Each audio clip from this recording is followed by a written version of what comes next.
Hello guys, ഇത് ഞാൻ ഇന്നലെ എൻ്റെ വീട്ടിൽ പോയതാണ് കേട്ടോ. ഓണം പ്രമാണിച്ച് അമ്മയ്ക്ക് സഹോദരനും ഡ്രസ്സ് എടുത്തിട്ടുണ്ടായിരുന്നു. അത് കൊടുക്കാനായിട്ട് പോയതാണ്. ഞാനും ആയിഷും കൂടിയാണ് കേട്ടോ പോയത്. ചേട്ടൻ വന്നില്ല. ചേട്ടൻ ഇന്നലെയും കുറച്ച് ജോലി ഉണ്ടായിരുന്നു. ഇതായിരുന്നു കേട്ടോ എൻ്റെ ഡ്രസ്സ്. കൊള്ളാമോ? ഞാൻ തയ്ച്ചതാണ് കേട്ടോ. അതാണ് ഇത്ര സന്തോഷത്തോടെ പറയണത്. ഈ ഉടുപ്പ് മാത്രമേ, പാൻറ്റ് ഞാൻ കടയിൽ നിന്ന് വാങ്ങിച്ചതാണ്.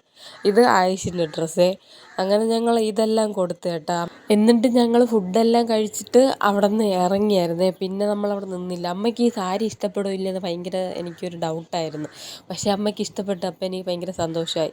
അവന് മുണ്ടിൻ്റെ അതേ സെയിം കരയുള്ള ഇത് കിട്ടിയില്ല. എന്നാലും അവനങ്ങനെ പ്രത്യേകതയും കാര്യങ്ങളൊന്നുമില്ല. അവൻ എന്തും ഉടുക്കും. അതുകൊണ്ട് പിന്നെ എനിക്കൊരു സമാധാനം ഉണ്ടായിരുന്നു. ഇത് ആയിഷിൻ്റെ തന്നെ ഒരു ബൈക്കായിരുന്നു കേട്ടോ, അവൻ്റെ പഴയത്. പിന്നെ ഞങ്ങൾ ഫുഡെല്ലാം കഴിച്ച് അവിടെ നിന്ന് ഇറങ്ങിയിട്ട് തിരിച്ച് വരണ വഴി കണ്ട കാഴ്ചയാണ് ഇത്. കണ്ട കിടിലമെന്ന് വെച്ചാൽ കിടിലമായിരുന്നു ഈ പൂ വിരിഞ്ഞ്. എൻ്റെ ഫോണിൽ നല്ലപോലെ അറിയാൻ പറ്റാത്തതാണ് കേട്ടോ, പക്ഷെ അടിപൊളിയായിരുന്നു. അപ്പോൾ ഇന്നത്തെ വീഡിയോ ഇത്രയേ ഉള്ളൂ. Okay, bye.